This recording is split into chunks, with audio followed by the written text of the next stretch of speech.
Oh, he's here now. And he's here. Let's just ask him. Eddie thought that I knew about it. Well, no, because... But also he thought that it was something else. You didn't think it was an egg. No, I thought it was a glass, Yeah. first of all. Whatever it was, he's hit Conor in the eye with something.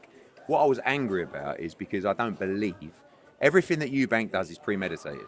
I right? agree with He that. didn't go into the kitchen this morning, get an egg out of the fridge, not tell anyone what he was going to do, and just turn up at the press conference. Just on that, I've just said, when that scumbag press conference happened, I said to him, tell me what you're going to say. I wasn't asking what he's going to do. He wouldn't tell me anything that he's going to say. Did I expect that? No. Should he have done it? No, probably not. But I don't think it. Probably. I don't think it was as bad as we first saw it. Eddie, do you think Conor's going to retaliate at the next press conference? Oh yeah, it's on site now. I mean, if anyone here sees Nigel Benn tonight, avoid him. Especially me. Don't. Oh, you're done for. Don't approach Nigel Benn tonight, because this is what we've got to think about on Thursday now. We've got to put provisions in place, because this is attack on site stuff.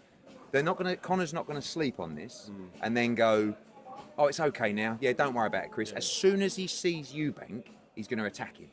So it's our job now to make sure that we have the provisions in place to make sure that doesn't happen. What were you both saying to each other? Because it looked like you were both being held back. I said to him, because I'm still not convinced. I believe I said, if you knew about this, you're a dog. That's what I said. And he said, I didn't know anything about it. I have to take his word for that. But I don't believe the team didn't know about what they were going to do. And I just think hitting someone around the face, in the eye, with an object is not the thing to do. I can see a push, but to carry something up and hit someone around the face with it, for me, is a bitch move. And what happens now is the game changes. But the game is the game.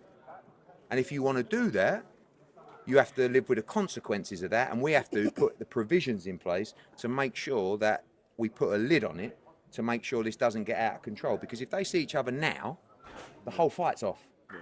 Because they're scrapping till the absolute end. Do you think this could be the biggest build-up in British boxing? I've told you, like, this was already a big build-up. I mean, the only thing that I'm disappointed about now, and I love Tottenham Stadium, but we really needed a much bigger stadium, because these pre-sale tickets have moved like I've never seen before, and we know on Friday it's an instant sellout anyway, but we could have done, what was it, 70,000 we could have done with 100,000 easy on this fight.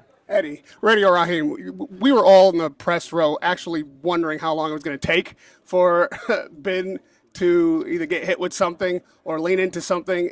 After the push in Saudi, were you not expecting something from EUBANK? What, for him to hit him around their face with an egg in the eye? No, not really. Something, yeah. I mean, that's exactly where it was.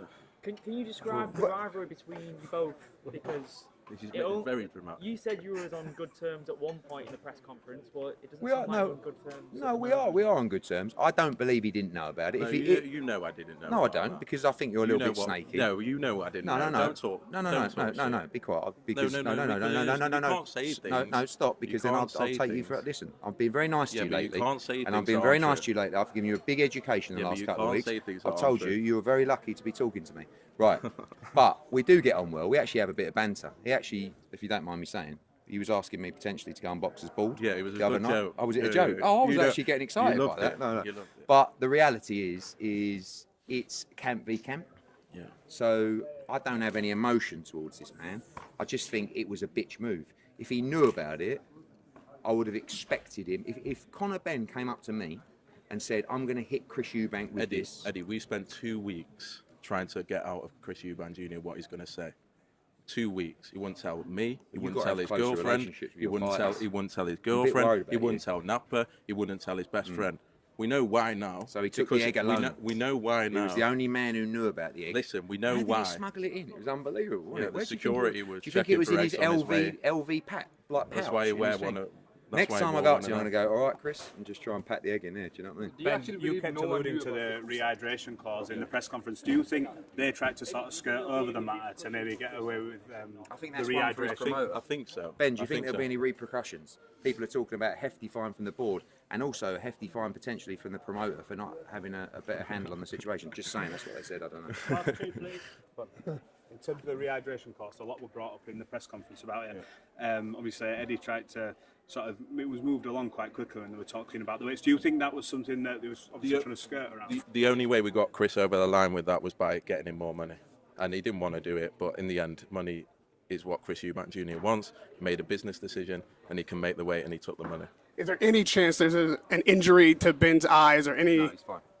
He's fine. Let's get one more. What's your feelings on His Excellency saying the winner gets a fight against Yeah, Conor? That's how confident he is that Eubank's going to win, because there's no chance Sorry, he thinks it Conor Ben was is the fighting question was Canelo. directed to me.